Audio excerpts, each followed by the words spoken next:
Synergy Learning Systems, potential clients ask us many questions. Everything from what kind of programs do you offer to when's your next live event? Or are all of your programs online? How many programs do you offer? Do you provide ongoing coaching? Who should attend? What do participants say about your training? And how much is it? All great questions to go along with dozens more that we often receive. The answers to all of those questions and more can be found on our website at synergylearningsystems.net.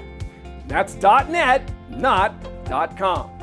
Now we have in-depth overviews of each of our programs on our programs page, and we have pricing information on our investments page. And we consistently have more and more testimonials being added to our testimonial page nearly every single week. In addition to our comprehensive training content for sales influence, effective communication, and rare listening skills, this can be applied to any industry and every walk of life. We currently offer 4 distinct programs that have been completely customized for the trades of HVAC and plumbing companies: CSR Tech, Sales, and Leadership. And while there are lots of other companies, trainers, and training organizations with programs covering those areas, our clients have shared with us that they believe, after experiencing our training content, that we are different. Each of our programs inspire true mastery in the areas of effective communication, influence, and the development of company culture through proven leadership styles. One of the most important questions that we receive about our training is about the content of our programs and what might make us different than the myriad of the other programs and speakers and options that are available in the market today. While we often hear that there's nothing new in the world of sales training, influence, answering phones, running service calls, or sales leads, our clients often share with us that they feel like our systems and processes, and in particular, the things we share surrounding effective communication, are the newest and most refreshing things they've experienced in the past 30 years. We believe, and perhaps most importantly, is that what we've developed is actually getting implemented because it does not require someone to become salesy or high pressure. And it's designed to reduce or completely eliminate conflict. In fact, we've designed the entirety of our comprehensive training programs around what we like to call communicating without conflict. I'm going to repeat that. Whether it's our call center or anyone in our field staff, we've designed ways to communicate without creating conflict. We've designed ways to ask customers to schedule a visit multiple times without creating conflict.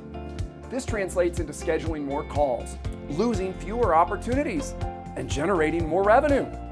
We've designed ways to ask customers for the order multiple times without creating conflict. This translates into closing more sales, fewer follow-ups being scheduled, and a dramatic increase in revenue. This applies to service calls and sales leads.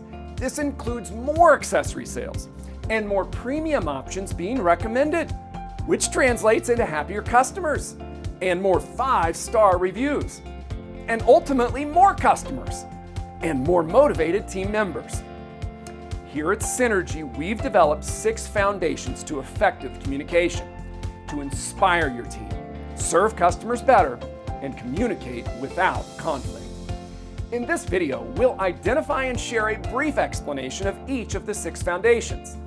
These 6 foundations that form the pillars of our comprehensive and proven programs are: first, the ground rules, communicating to persuade, not to manipulate. There is one word that we believe defines the difference, and we've built each of our entire programs to prove it. Second, becoming a wordsmith. The words we share matter. Our chosen words will create conflict, or they will eliminate it. Third, becoming a rare listener. RARE is an acronym and a formula that we've developed here at Synergy. We will illustrate a memorable way for us to begin listening with the intent to understand first rather than to be understood. Our clients say this creates absolute magic in both their life and their business. Fourth, communicating with generalizations and transition statements. Sentence structure is key and is guaranteed to eliminate conflict in the vast majority of our communications.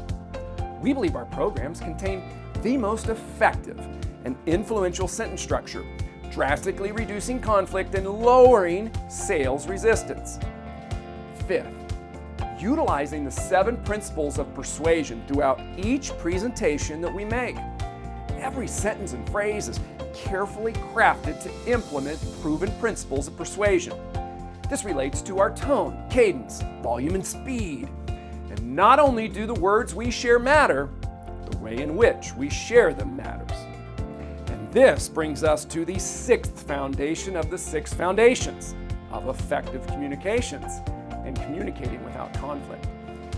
And this is what we refer to as the EKG method of performance. Now that we've identified each of our 6 foundations, we'd like to pose a couple of questions before we dive more deeply into each of the 6. Can you imagine what it would be like if our team and our customers had an indicator dial right on their forehead that shared with us how each of our words and conversations were impacting them? Is our presentation creating conflict? Are we creating sales resistance? Or are we eliminating it? In many situations, we may be surprised to learn that our communication style may be hurting our efforts to help those around us make informed decisions. What if our customers became less concerned about a cheap price and more concerned with uncompromising quality? What if our technicians became the ultimate professionals, showing up on time, looking the part, acting the part, smelling the part, and speaking the part, and effectively communicating with each of our team members and our customers in a professional manner at all times? What if our CSRs answered the phones before the second ring, never waived a diagnostic investment, communicated the unique value we bring to the marketplace, input every note perfectly into our software, and pulled every permit as agreed, created all the job packets on time, and never complained about a technician again? Too good to be true? Something out of the Twilight Zone? Perhaps. Or perhaps not. There are 6 foundations to effective communication, and most of us are ignoring these rules. Let's examine each of them a bit more closely. First, the ground rules. This centers around our commitment to communicate to persuade, not to manipulate. We're curious, if any of us watching this video or listening to this audio have ever given much thought to what constitutes the difference between persuading someone and manipulating them. Often when we ask this question to audience members, we receive an array of answers. Everything from lying to misleading to presentation style and numerous other factors. The fact is, we believe each person in our organization has a responsibility to persuade customers to choose us for their project or service, for an investment that we have determined to be fair and that will allow us to build a business that serves our community, our team, and ourselves as business owners and business leaders. Whether that be to repair, replace, maintain, or enhance.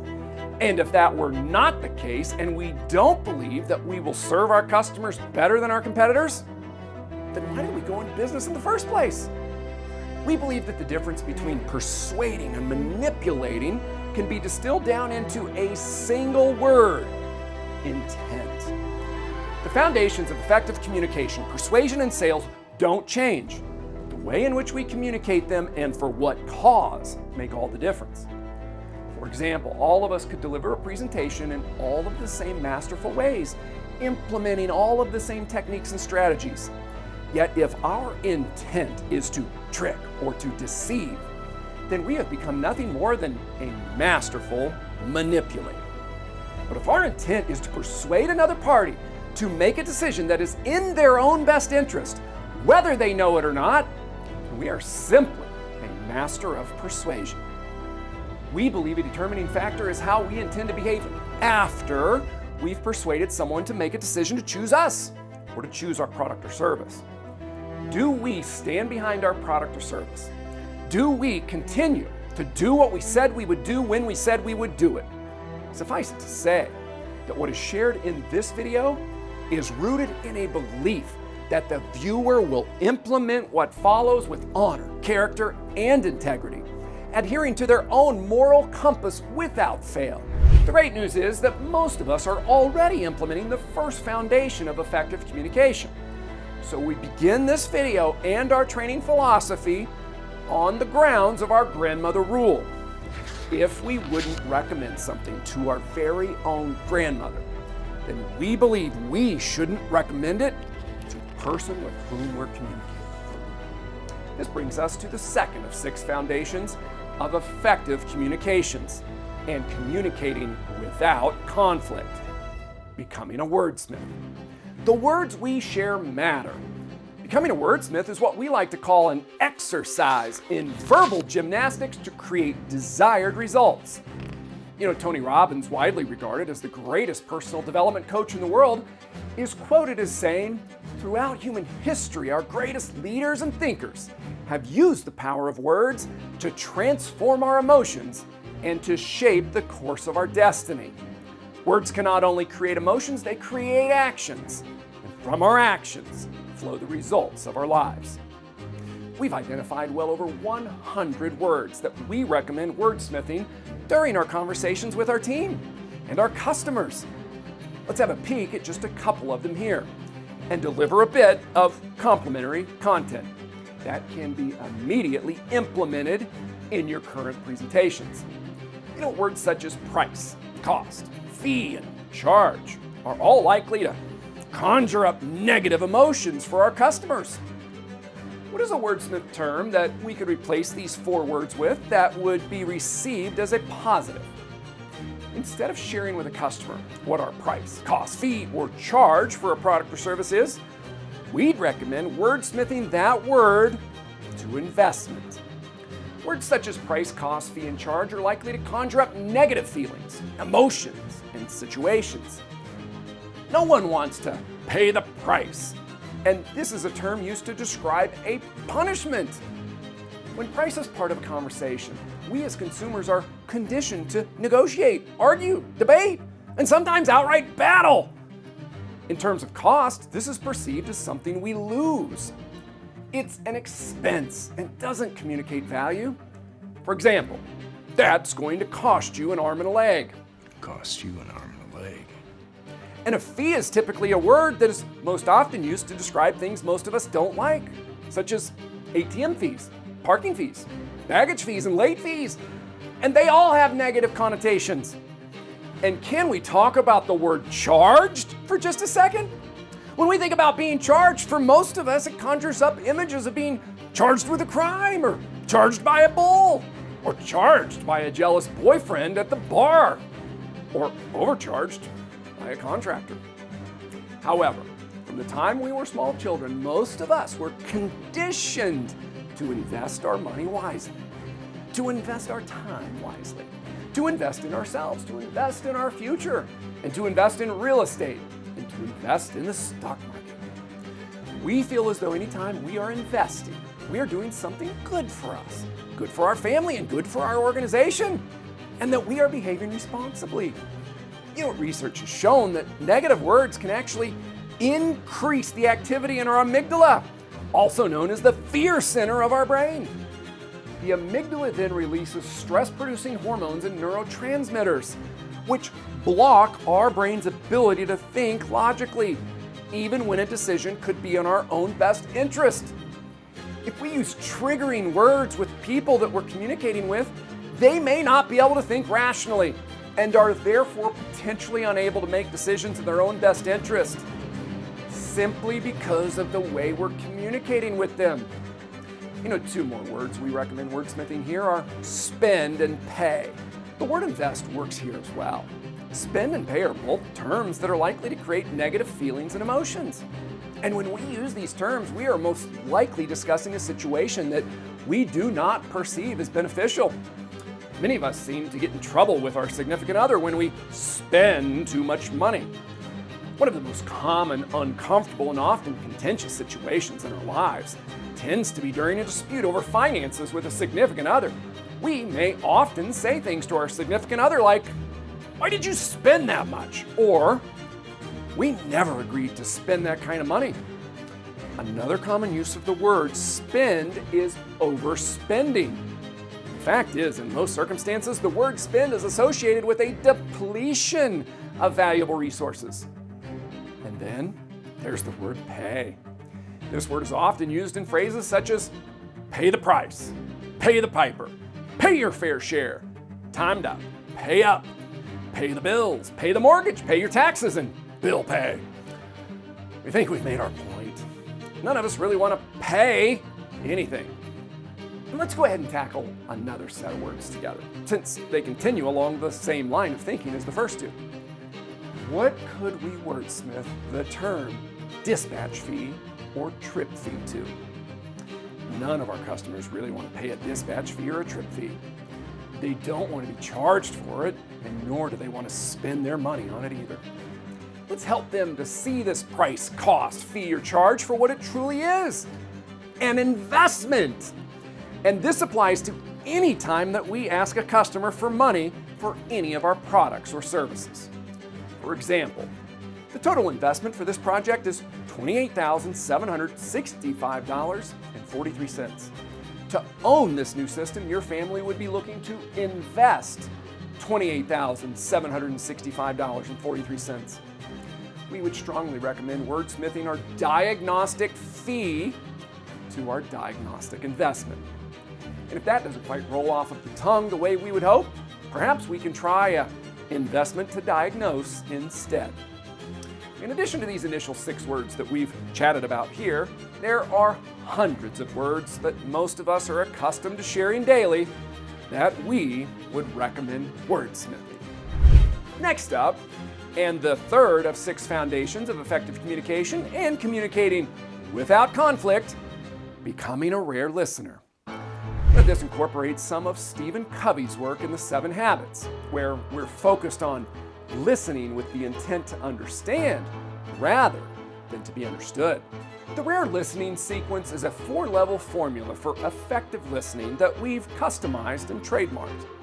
Before we dive into how to become an effective listener, let's first define the difference between ineffective listening and effective listening.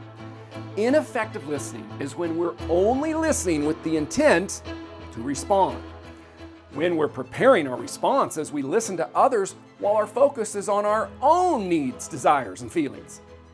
Effective listening is when we're listening with the intent to understand. While effective listening, we set aside our own opinions, clearing our minds to hear what the other person is sharing. This does not mean that we have to agree with the other person. Being an effective listener means that we may ultimately agree or disagree. Dr. Stephen Covey famously shared that the deepest need of the human heart is to be understood. We believe that when we invest the time to understand others, we provide them with what we like to call psychological air. Zig Ziglar once said, "People don't care how much we know until they know how much we care." We think this applies here, as we recommend seeking first to understand others, then working to be understood ourselves. This applies to our customers as well. When we're curious and working to diagnose the challenges they're facing in their home, we're providing psychological air and seeking first to understand. When we do not feel properly diagnosed or listened to, we are much less willing to accept the prescription or recommendation. We've developed a simple 4-level formula to help us master our effective listening skills. The rare listening sequence has been shown to work wonders in both our personal and our business lives in a surprisingly short amount of time. RARE is an acronym that stands for repeat, acknowledge the emotion, rephrase and relate, and express. Let's examine each of them here briefly. Rare listening level 1. The first R stands for repeat. This forces us to stop thinking about our response and listen to what's being said. We simply listen to their words and repeat their words back to them. The rare listening level 2 is where the A stands for acknowledge, as in acknowledge the emotion. We're not nearly as focused on the words that they're sharing here, but rather the way that they feel about the subject matter. Rare listening level 3 is an R squared. These two R's stand for rephrase and relate. In part 1, the first R is rephrase. Here, we must think about what is being communicated, and we then interpret their communication and put their words into our own. And part 2 of the R squared is relate. Here we try to imagine being in their shoes and relate to what they're experiencing. And if we can't relate, simply share that we can't imagine what that must be like. And rare level number 4 is an E that stands for express. After we've listened effectively and the other person feels heard and understood, we can then request to share our perspective, experience, thoughts, or opinion with them. Most of us are very skilled and practice this one consistently, without regard for the first 3 levels. And we don't typically begin the way we share to toe into expressing. The key differences here are that express now comes last, begins with a request, and seeks to understand the other before being understood ourselves. Becoming a rare listener is surprisingly simple, but it's not easy. The closer the relationship, the higher the stakes, and the more emotion that is involved, and the more difficult this becomes. Most of us are starving for that psychological air, and so are the people with whom we're communicating. Those of us who master this skill will have unlocked a magic in our lives that we likely could not have even imagined, lowering sales resistance and conflict all along the way. And this brings us to our 4th of 6 foundations of effective communication and communicating without conflict. Communicating with generalizations and transition statements, where third-person sentence structure is key. We believe this to be the most effective and influential sentence structure, reducing conflict and lowering sales resistance. And it's not likely what you might be thinking, as we definitely are not talking about being in the third person. Whether we're working inside the facility or out in the field or simply communicating with friends or family, learning what we'll be sharing about first, second, and third person sentence structure combined with generalization and transition statements is truly an eye-opening experience. This little-known communication secret can single-handedly practically eliminate sales resistance and have our team recommending solutions and asking for the order like never before. It seems the majority of our customers learning these communication concepts are curious, and sometimes even downright frustrated as to why this information either hasn't been shared with them until now or has simply eluded them to this point in their life and career. Simply put, first-person sentence structure is when we communicate in I statements. These statements sound like, I think you should do XYZ, or I wouldn't do XYZ. While there is a time and place for these, when we utilize these types of statements early on in our presentation, the more we feel like and sound like a salesperson. Second-person sentence structure is when we communicate in you statements. Quite frankly, we don't recommend ever communicating in this way. These are what we refer to as mother-in-law mode or critical parent mode. You should do XYZ, or you shouldn't do XYZ. The more we communicate in this way, the more conflict and sales resistance we're creating for ourselves.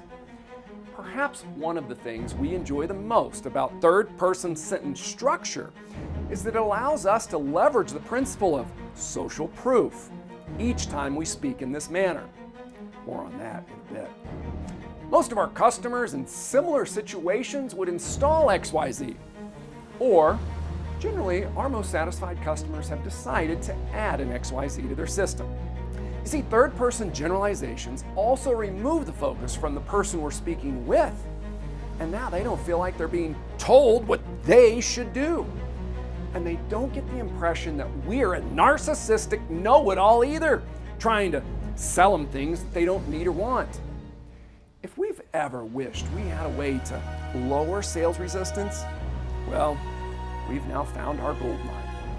These generalizations also help us to leverage the principle of consistency by sharing what others are doing and help to make us the authority for being educated on similar situations while leveraging the principle of likability as well.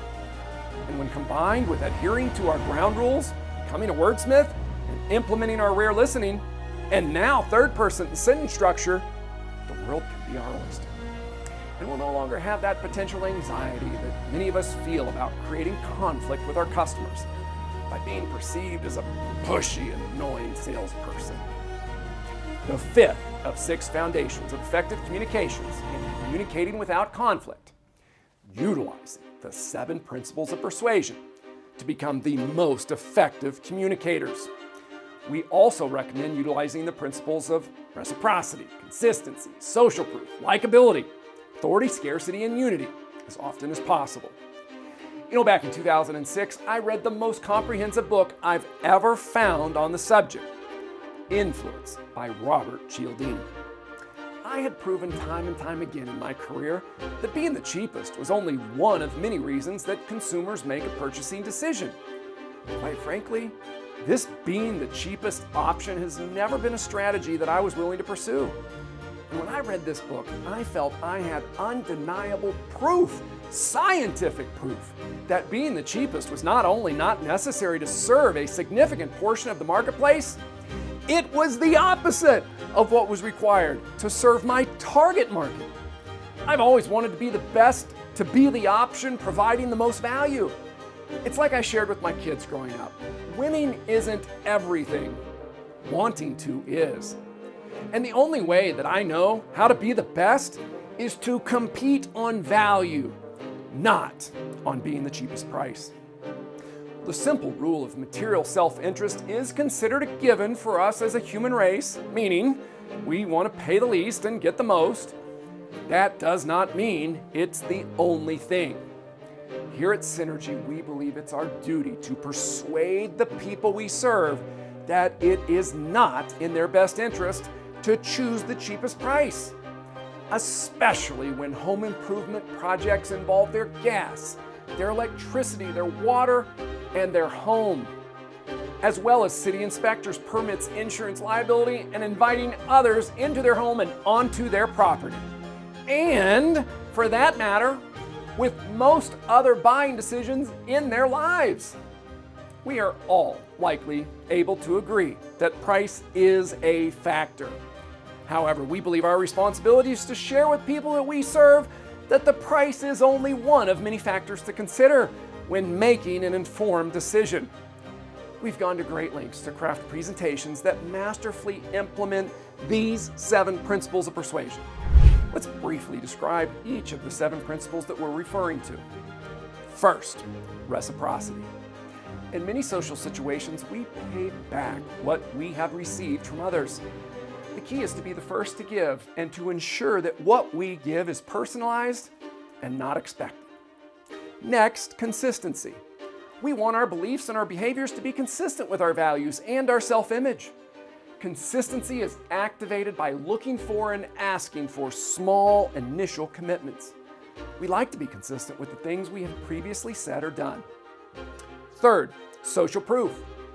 There is a psychological and social phenomenon where we copy the actions of others in an attempt to undertake accepted behavior in a given situation, especially when we're uncertain. Social proof is more powerful when we are perceived as especially knowledgeable. Our technician CSRs and our 5-star reviews can be invaluable in this regard. And number 4, likability. We are more likely to be influenced by people we like. People we like tend to have more perceived credibility, care about their appearance, are similar to us, compliment us, cooperate with us, and those that we feel an association with. Number 5, authority. We have a tendency to be influenced by people in positions of authority, such as government leaders, law enforcement, doctors, lawyers, professors, and other perceived experts in their field. That's us! When we or our company offer valuable information, we build authority, and our audience becomes more likely to follow our suggestions moving forward. This means higher scheduling and closing rates, and that means more revenue on less marketing. Number 6, scarcity. Scarcity requires us to make decisions regarding the efficient utilization of resources. Here we're referring to limited resources and limitless wants for the vast majority of the human race. We want more of the things we can have less of. It's not enough to simply share the benefits of what our prospects will gain if they choose us. We must also share what is unique about what we're offering and what they stand to lose if they fail to accept our proposal. And finally, number 7, unity. We are inclined to say yes to someone that we consider one of us. Individuals use tribe-like categories to define themselves, including nationality, family, their community, and even their favorite sports teams, just to name a few. Here's a hint when it comes to our mindset. If we view our customer as an adversary, we're most certainly going to be missing out on the principle of unity, and most likely likability, reciprocity, and consistency. So that's a brief overview of the 7 principles of persuasion that all of us can implement to become more effective and persuasive communicators. As we've created our content over the past 3 decades, we've consistently incorporated these principles within each of our scripts. There's no process, word, or phrase that we haven't carefully crafted that was not done for a specific purpose. Some clients have described our persuasive processes as cheat codes, and some have shared that while they never wanted to use or memorize scripts, they've now become rather addicted to mastering them. Some clients have said it's like a finely tuned Ferrari, Lamborghini, or Rolls-Royce that has pulled up. The engine is revved. All we have to do is take the wheel and drive. And this brings us to the 6th foundation of the 6 foundations of effective communications and communicating without conflict. And this is what we refer to as the EKG method of performance. This relates to things like our tone, cadence, volume, and speed. Perhaps just as important as everything that we've outlined thus far is that how we share the words that we've chosen will determine our results. What we refer to as our EKG method of performance is much like an EKG machine that monitors our heart. Here at Synergy, we like to equate similar characteristics to our communication style. And much like an EKG signaling that we're dead or dying when our heart flatlines, the same is true when we present in a monotone or flatline style. Our presentation is dead, our sales career is dead, and our ability to influence is dead. And if we don't do something to revive it, our business could be dead soon as well. We believe our ability to influence and therefore our results will be a reflection of how well we perform our intended presentations and words, not the presentations or words themselves. While the presentations we've created and the words we choose to share most certainly matter, a monotone or flatlining presentation style is likely to communicate a lack of passion, energy, and enthusiasm for whatever it is we're attempting to communicate. Imagine for a moment that there was a worldwide contest to prove what script was the absolute best script ever to be created for a specific presentation in a given industry. Now, obviously, this is not actually possible, but imagine for a moment that it was. If our team was given this proven script that had been determined to be the best in the world, could a single team member make this the worst script without changing a single word? Of course they could! And most of us at some point have unfortunately had a team member do exactly that. How is this possible? Because the performance is what matters most. If we perform the very best script without passion, without energy or enthusiasm, without certain voice inflections, intonations, volume, or speed, it can rapidly become the very worst. So let's chat for a moment about what different types of voice inflections, intonations, and speech cadences that are possible while using our EKG method of performance as a guide. There are several different things we can do to make our presentations, our scripts, and our words more engaging, more entertaining, and therefore more influential. First, let's examine the flat line. There's certainly a time and a place to be right in the middle. However, we simply don't want to stay there for very long, or we're dead. If we begin along the flat line, we can increase the emotion by bumping up our voice inflection or intonation in one of three ways. First, we can speak faster. Second, we can speak louder. And third, we can speak higher. We think we can all easily understand faster and louder. Let's elaborate a bit more on higher. This is where we raise the pitch of our voice, and this most often can lighten whatever it is that we're sharing or asking. For example, as we get into specific scripts, we can raise the pitch of our voice to help ensure the question seems light and almost airy. This makes it easier for the prospect to agree with whatever it is that we're asking. This is because whatever is being asked doesn't seem heavy or like it's a huge decision that they're making. One of my favorites is to finish a question with, fair enough, in an upward, high-pitched voice inflection. In other situations, a downward voice inflection and tone can help to accentuate a point we're trying to make and create even more emotion. Think about watching a scary movie. When there's about to be a scare, the music typically gets very low to create more of an emotion that the movie is working to create. And then they blast some sort of horrific noise after the suspense has been building. And whether we're on the phone or presenting in person, we can create entirely different emotions and different levels of influence based on how we present the words that we're sharing. We trust that we're all beginning to realize that our results with effective communication will be determined by our preparedness, as well as our willingness and our ability to perform the words that we're presenting, not merely reading them off the page or regurgitating them from memory. Now let's talk about volume. There's an entire range of volume that can be implemented, much like turning up a stereo or television from 0 to 100. But for our purposes here, we'll just focus on 3 separate volumes. One is the monotone. This would simply be a 50 where we're right in the middle.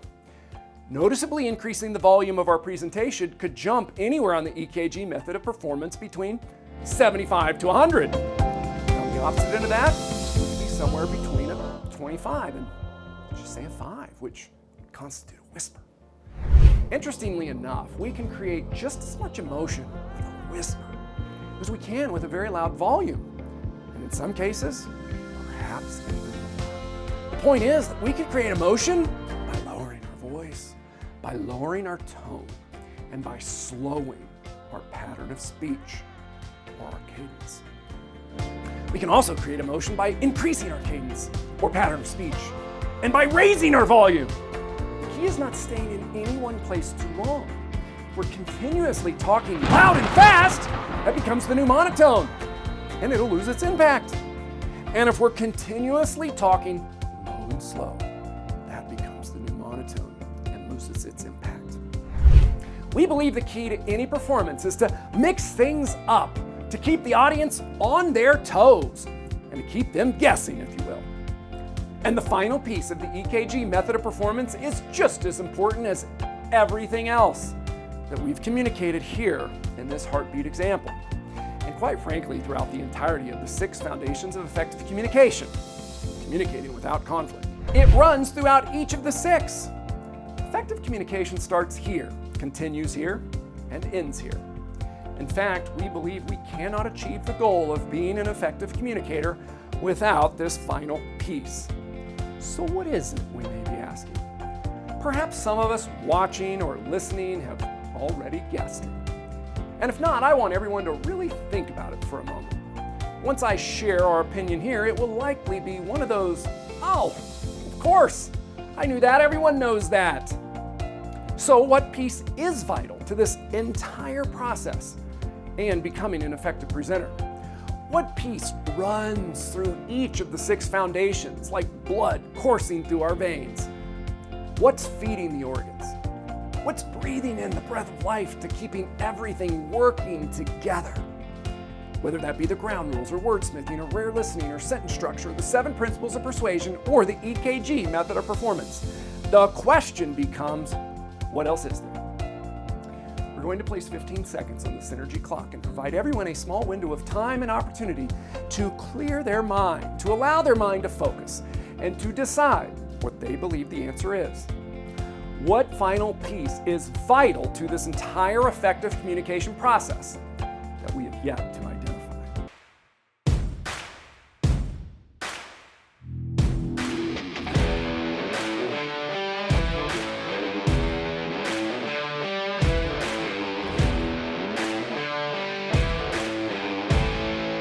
If you said body language, you nailed it. In addition to everything else, our body language will play a major factor in what we're communicating and how it's received. Not only could the EKG level of performance of how we read a script make the world's best script the world's worst, our performance of this script through our body language alone could generate equally drastic results. And this applies to working on the phones, even when a customer cannot physically see us. Try smiling the entire time we're on a call. Try sitting up straight and moving with purpose. The human condition is such that the person on the other end of the line will be able to sense the energy coming through the phone. We must carry ourselves with confidence at all times while representing our company. We must look the part, act the part, smell the part, dress the part. This doesn't mean we're cocky or arrogant. In fact, quite the opposite. But it also doesn't mean we are timid or shy. It means we speak with confidence. We walk with confidence, with purpose. We control the call from start to finish in a respectful way. We are the professional. We must trust our process, and we must consistently execute upon our process. We don't break eye contact at the most inopportune times, especially when making recommendations, stating the amount of the investment, or asking for the order by asking for their trust. Our body language during our presentation will either make us or break us. It will instill confidence and trust in the customer, or it will inspire fear and doubt. We must find our balance and our center, and we must communicate our value with passion. Whether that's with a team member in the field, a potential customer on the phone, or a potential customer at a kitchen table, we believe it's the professional influencer's responsibility to engage and entertain with an EKG method of performance. If we're determined to become a more effective communicator and we're seeking to lower sales resistance while practically eliminating conflict from our conversations, we've now been given a proven formula for doing so. Now that it's been summarized into 6 foundations, it's surprisingly simple, and it will be one of the hardest things we'll ever do. Old habits die hard. For most of us, these things have never been shared with us, especially not all in one place or within customized, fully comprehensive processes. We're not saying it's going to be easy, but we are sharing that we believe it will be worth it. Every word we share and how we share each one is having an impact on the person that we're presenting to. The other person's dial is moving toward a positive or a negative at all times. It will be up to us to decide if mastering these 6 foundations is worth it. At Synergy Learning Systems, we've created thousands of micro-learning training videos, from each foundational piece to the entire customized presentations. It's all here, and it's all ready. And we have carefully crafted a 52-week implementation process to ensure every bit of it gets implemented, where mastery is the result. And that will never happen overnight. We can have 2 things in life, but never at the same time: results or excuses. No matter what level of success you've had, If what you've been doing isn't driving the results in your team that you've expected or desired, perhaps it's time to begin doing something different.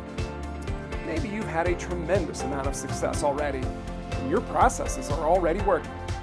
Perhaps it's time to supercharge your engines and give your processes an injection of new energy and excitement. Either way, we're ready to start serving and start helping. It would be an honor for us to serve you and work towards mastery together.